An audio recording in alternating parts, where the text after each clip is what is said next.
Okay, so thank you. How are you guys to begin We're with? good. Hey, we're good. Yeah, really We're good. kind of both recovering a little bit. We had our premiere last night, so Oh, how did it go? It was really fun. It was really it was fun. brilliant. Yeah.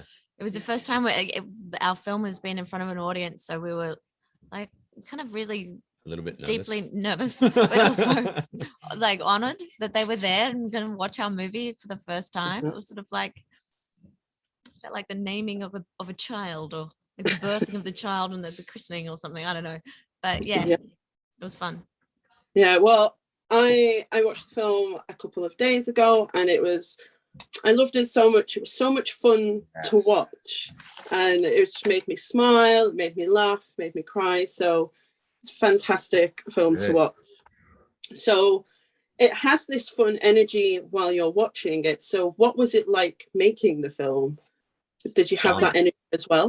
Yeah, it really did. And it's so nice that you feel like it translated, because we had such a it's really rare. It's sometimes in this industry where that everybody's the synergy is the same, and everybody has like this same energy and drive and need to tell this story. And the whole cast and crew were just on the ride and ready to just so on board. Yeah, kind of explode with everyone's own personal creativity, because everyone's creative if you're making a film. And I think we shot through COVID essentially, and nobody had been working for 6-7 months, and so there was just so much. Everybody was so excited to get back to work, and not just work, but work on something that was really beautiful. We all felt there was something really nice here that we could dig into. Yeah. But there was so much. I think some people had so much to give, which is rare. I mean, I think we all appreciated work a lot more, maybe even than we did in the past, just because we hadn't been able to do it. Yes. So was this the same for you guys? Was this the first film sort of post-COVID that you've worked on? And yeah, crazy times that we had with that. Absolutely. So how much did you guys know about the world of like tribute acts and impersonators before making this film? Was that something you were aware of, or? Well, I was pretty aware. I'd done a lot of research. I'd been to Vegas to watch a bunch of tribute performers and to have a chat and to try and make sure that I was doing the world some sort of justice, and that I understood what I was writing about. But I also grew up like dancing and singing and acting, and kind of part of like a dance troupe as a kid. And that did give me a little bit of an insight, just because we did travel a little bit. We did see, different sort of tribute shows along the way. And also some of those people that I grew up with would go on to do musicals and tribute shows and, the whole gamut of dance on like cruise ships and all the different varieties of kind of theater entertainment, I guess. So I had a pretty good idea of what it is, and then also what I wanted to write about that sort of subculture. Okay, nice, thank you. And how about for yourself, Daniel? Was it completely new for you, or was this something you also knew? It was pretty new. Yeah, I mean, I'd also done Vegas, but for some reason it just didn't really land on me. I think I just thought they almost did it as a hobby more than a profession, and then you dig into it, and it's a culture that they can really be successful at, and that was really surprising to me. I didn't realize. I mean, and it makes sense, if you can't get Elton John, you get the next best thing for whatever your event is, and they pay them handsomely. I mean, obviously it's probably the top 1% that actually get paid really well, but I thought it was a really interesting sort of subculture, such a unique world that we haven't seen on screen before. So that was quite exciting to dive into.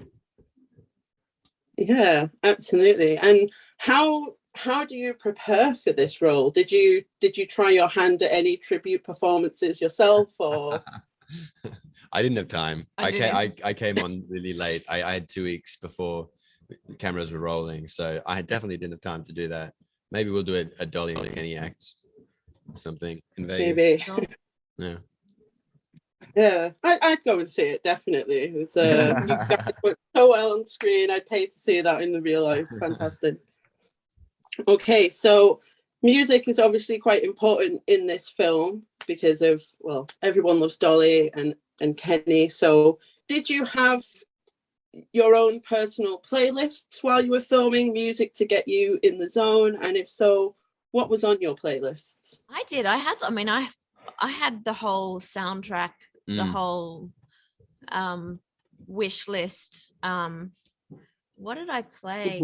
I mean, my favorite is, I do, Jolene is definitely one of my top Dolly songs. And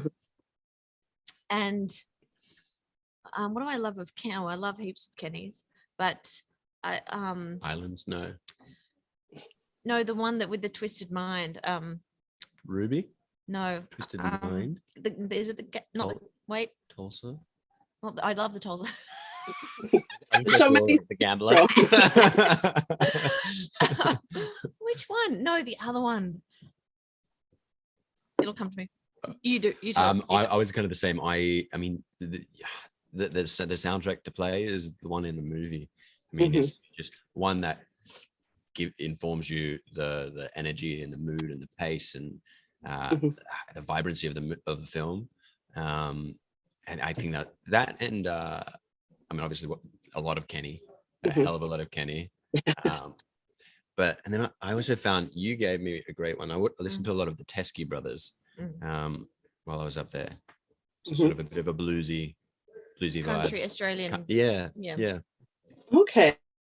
Nice. So yeah, nice. A nice mix with that one. Absolutely. Okay. So if you could be a professional impersonator for one day, not Dolly or Kenny, who would you be and why?